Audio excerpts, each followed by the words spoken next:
NATO countries meet to discuss arms aid for Ukraine as nuclear threats cast a shadow over the war. With a pledge to build back better, President Joe Biden says California's storms are a climate change wake-up call.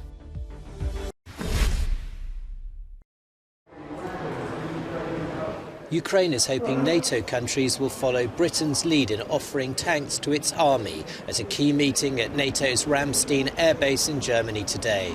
11 countries have pledged more weapons, but Germany has so far resisted calls to send its Leopards or to allow allies to send the German tanks to Ukraine. We will continue to donate, continue to train and continue to stand by Ukraine.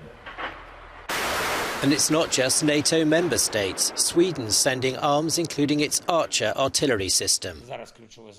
The key task of our state, of all of us and our partners, is to reinforce daily the feeling of the terrorist state Russia that they will not be able to achieve anything in Ukraine. A nuclear accident remains a real fear, with the International Atomic Energy Agency's boss Rafael Grossi in Kyiv to offer reassurance as inspectors are doing all they can to avoid it. A nuclear strike by Russia is another matter. Former Russian President Dmitry Medvedev has posted a threatening message on his Telegram account. The loss of a nuclear power in a conventional war, he says, can provoke the outbreak of a nuclear war. Russia continues its rhetoric of blaming others for the war and forging closer ties with Belarus, it says, to avoid the risk of aggression from the western Ukraine. Eva Kaili, the former vice president of the European Parliament, charged in the corruption scandal, will stay in prison on pre-trial detention at least for 1 more month. The judge has announced the decision after a new hearing at the Court of Justice, a decision that is contested by her lawyers. The Federal Prosecutor's Office considers that all the risks that allow for continued detention exist. The risk of absconding, the risk of collusion with third parties, the risk of destruction of evidence. We believe that these risks do not exist. During the hearing, she looked exhausted. She entered the room wearing handcuffs that were taken out only during the process. After speaking for 10 minutes, she couldn't avoid crying when talking about her 23-month daughter, who is now with Kaili's father. She asked to get her with her in or out of the prison. She insisted she is innocent and has nothing to do with the scandal. Her Greek lawyer has also said she was submitted to tortures last week while kept in detention for 16 hours by the federal police. What Mrs. Kaili has experienced in the cell in the federal police station in Brussels is like it's from the medieval ages. She couldn't even sleep. This was forbidden. She was in the cold, they took her coat, she was left in the cold room and she was refused a second blanket. She wasn't even allowed to wash. All of this is torture. This is what the European Convention of Human Rights says. And this was what Mrs. Kaili asked me to tell you, highly concerned so that nobody goes through the same.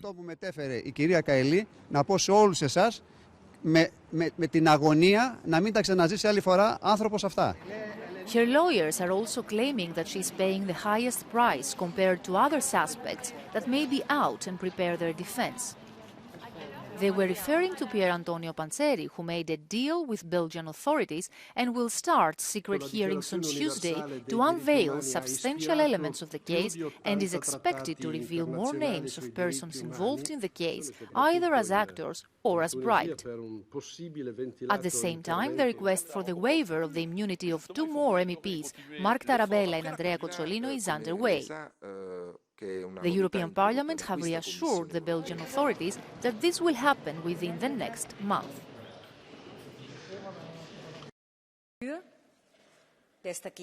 For the first time in 25 years, the European Parliament has voted to condemn Morocco. The vote by MEPs in Strasbourg on Thursday calls on Rabat to respect media freedom in the country and to release all political prisoners and jailed journalists. All of this has only been possible because of the corruption scandal that's shaking the EU institution, which Morocco as well as Qatar is caught up in. Both deny any wrongdoing.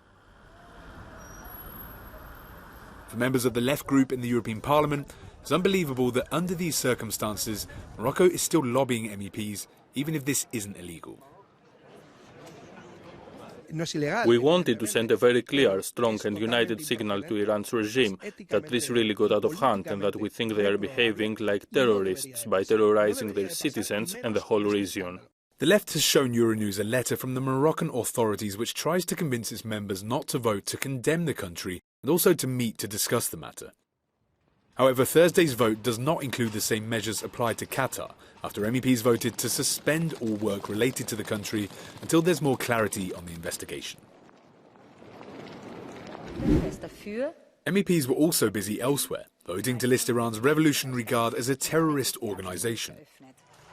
The vote does not require member states to act, but puts pressure on them ahead of an EU Foreign Affairs Ministers meeting next Monday, who are looking to tighten the screw on Tehran. The country has been supplying drones to Russia for use against Ukraine, as well as violently putting down peaceful protests after the death of 22-year-old Mahsa Amini. MEPs also call on Tehran to stop the crackdown on their own people and condemn the execution of demonstrators. We also wanted to send a very clear, strong and united signal to the Iranian regime that this really got out of hand and that we think they are actually behaving like terrorists, terrorizing their own citizens and the whole region. The vote also calls for sanctions against Iran's Supreme Leader Ali Khamenei and President Ibrahim Raisi. A Russian court has rejected complaints by jailed opposition leader Alexei Navalny about his prison conditions. Appearing in front of a judge via video link, Navalny claimed that he was being held illegally and asked that communication with his wife be maintained. Please tell Yulia that for some reason letters are not coming through from her again, and I'm passing all sorts of greetings to her and the children. And if she doesn't receive an answer from me, it's because I've run out of her forms. I can't even write to her myself.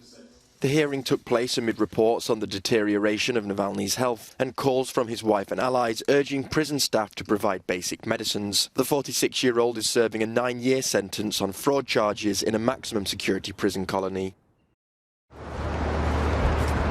President Joe Biden has said damage in California will take years to repair. The US leader was visiting the state after deadly storms killed at least 21 people.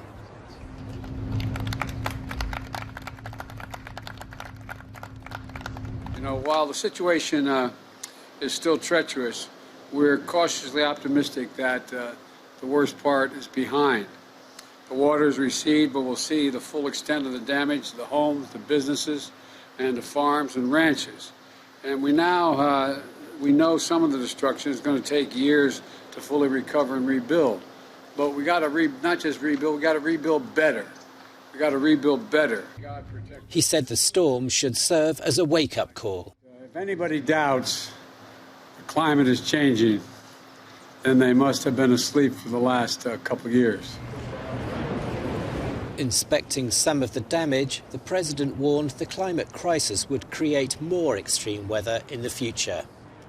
500 federal workers have been sent to California to support emergency services. The president's approved a major disaster declaration for the state, freeing additional federal resources for recovery efforts. Since Boxing Day, the state's received extreme amounts of rain and 15 feet of snow fell in the higher parts of Sierra Nevada. For a minute, we were hopeful. For a minute, we were not facing the Vietnam War. For a minute, we were not facing losing the Kennedys. For a minute... Looking back at a moment in a long career in music, the 1969 Woodstock Festival. David Crosby performed there alongside bandmates Stephen Stills and Graham Nash. Later, he was keen to inspire new generations. We've been dreaming about coming here. We've been wanting to come here for years.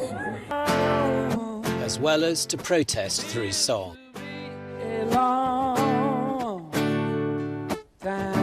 David Crosby, seen here with his wife, didn't always enjoy harmonious times with collaborators and was asked to leave his first band, The Byrds, after their 1965 #1 cover of Bob Dylan's Mr. Tambourine Man.